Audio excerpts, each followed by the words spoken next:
Greetings Airprop fans, it's Tony here from Caveman Props, and I've got a video with you today which kind of a little bit different. If some of you follow me on YouTube or Facebook and Instagram, you'll know that I recently took a trip down to the prop store HQ in London. Had a look at some wonderful props. Tim Laws of the prop store took me around and gave me like an interview, and we talked about a lot of the props and videoed it. What I was doing when I was going around, we looked at some amazing props, and today I want to talk about some of the James Bond props. Now the reason I'm doing it like this is, while we were going around, I have this little device that sits to the camera. Now, this picks up the microphones that we were wearing and transmits them into the camera so we get brilliant sound.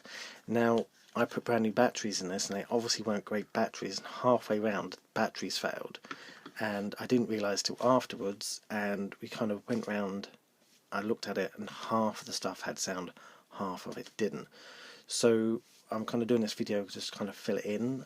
I tried to get Tim Laws on the phone, but with it being so close to the actual auction, he's really busy. So he was wonderful in giving us his time on the day, and obviously tried to make some time for us to do a video like this, but he's just so busy it wasn't possible.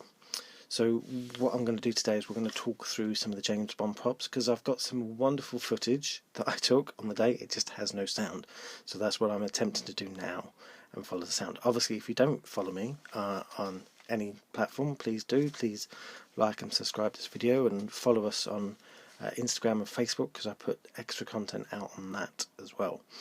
Now, the first thing we did look at was one of the James Bond suits, and I do have sound for that, so what I'm going to do now is I'm going to play that bit of the video so you get that part, and then we'll come back and I'll talk about some of the extra props.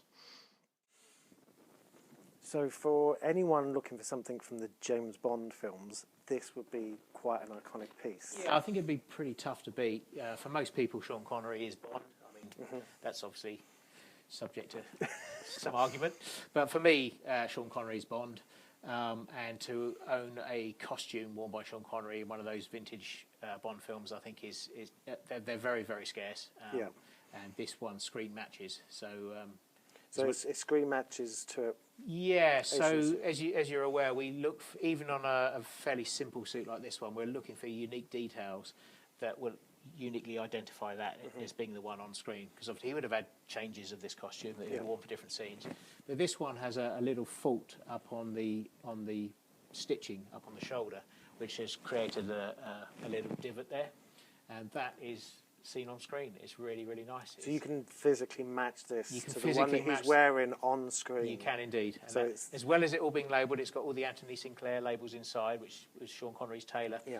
And it's all beautifully labelled inside, as well as that, which would have been good enough in itself to have the additional screen match. But this is in wonderful condition. It's been so well looked after. So well looked after. Yeah. And if you didn't tell me that was a Sean Connery "You Only Live Twice" suit, that could quite easily be a Daniel Craig suit. It absolutely could. I think I couldn't. Style doesn't go out. It doesn't. Style is always in fashion. Yeah, that's absolutely right. So that is quite an amazing piece for any James Bond collector or suit enthusiast. I think anybody. I think this is sort of film museum worthy, because Bond is such an iconic character that I feel that this is worthy of any collection and any museum really. Cool. Well, there we go. That was a wonderful suit. Now, the next item that Tim showed me, and I actually got to hold, he made me put gloves on, and that is an original Spectre ring. And now this is from the 1965 Thunderball. Obviously, Spectre ring, we all know, all the baddies wore them, and it's obviously come back in later films. So this is quite a really sort of nice piece for any James Bond collector to have. It is a little bit tarnished. They were originally gold plated, but the gold plating's starting to come off. It has a few scratches, but it's made from 1965, so it is in exceptionally good condition.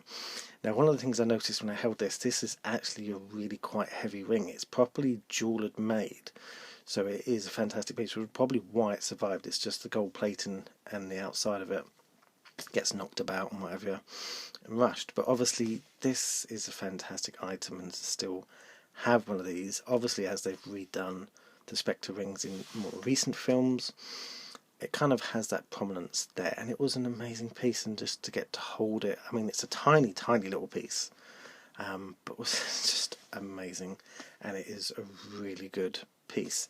Now, the other item I want to speak to you about is really strange, but I did absolutely love it, and that is it's a golden gun.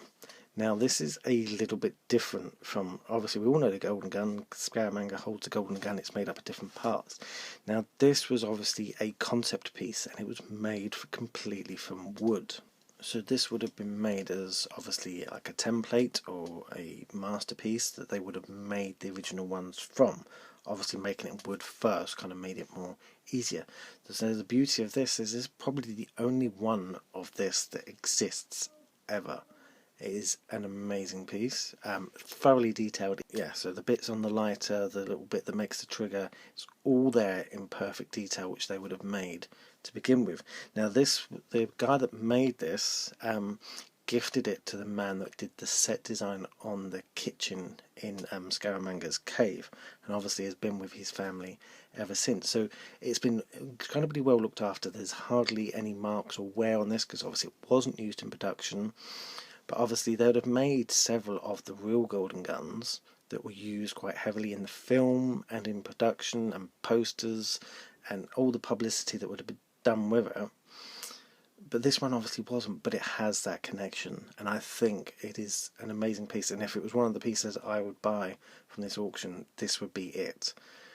Because there's not another one like it. You could probably find a couple of golden guns that were used in production. I don't know how many that were actually made, but there was only one of this made, and it is an exceptional piece.